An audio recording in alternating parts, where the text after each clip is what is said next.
Hello guys, അപ്പം എൻ്റെ friends എൻ്റെ വീട്ടിലോട്ട് വരുന്നുണ്ട്. സോ അപ്പം ഞാൻ അവരെ കൂട്ടാൻ വേണ്ടിയിട്ട് പോവാണ്. ഇപ്പോൾ ഈ സൈഡിലാണ് സ്കൂളിലോട്ട് വരാറുള്ളത്. മറ്റേ സൈഡിൽ വരണമെങ്കിൽ കയറ്റം കയറണം. ഇതിലാണെങ്കിൽ അത്ര പണിയില്ല. സോ ഗൈസ്, ഞങ്ങൾ പോയിക്കൊണ്ടിരിക്കുകയാണ്. അവിടെ എത്തിയിട്ട് ഞാൻ കാണിച്ചു തരട്ടോ ആരെല്ലാം ചങ്ങായി മറന്ന്. ഒരു പെണ്ണിൻ്റെ ഉമ്മാൻ്റെയൊക്കെയാണ് ഒരു 3 ആൾ വരുന്നുള്ളത്. സോ അപ്പം ഞാൻ ഒറ്റയ്ക്ക് നടന്നുകൊണ്ട് പോയിക്കൊണ്ടിരിക്കുകയാണ്. അപ്പോൾ ഫോണിൽ തൊണ്ടിക്കൊണ്ടിരിക്കുമ്പോൾ അറിയില്ലല്ലോ. ഞാൻ കുറച്ച് ഓടിട്ടോ. അയ്യോ, ഞാൻ എത്താനായിട്ടുണ്ട് കേട്ടോ. ബദ്രിയാനഗർ പള്ളി കേട്ടോ. കുറച്ചപ്പുറമാണ് ബദ്രിയാനഗർ. ഇവിടുന്ന് നടക്കാനത്ര ദൂരമേ ഉള്ളൂ കേട്ടോ ഇവിടേക്ക്. പക്ഷെ ഞാൻ സ്കൂൾക്ക് ഉപ്പില്ലാത്ത ദിവസം ബസ്സിൽ വന്നിട്ടുണ്ടെങ്കിൽ അതിൽ പോറില്ല. കാരണം എന്താ വെച്ചാൽ അതിൽ നിന്നുണ്ടെങ്കിൽ ബ്രിഡ്ജൊക്കെ കയറണം.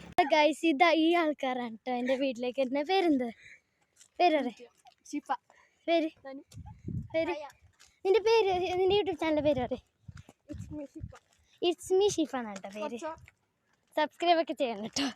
അപ്പം നമുക്കൊരു എക്സാം ഉണ്ട്. ആ ഒരു എക്സാം എഴുതാനിട്ടാണ് കേട്ടോ അവിടെ വന്നത്. നമ്മളെ വീട്ടിലല്ല എക്സാം.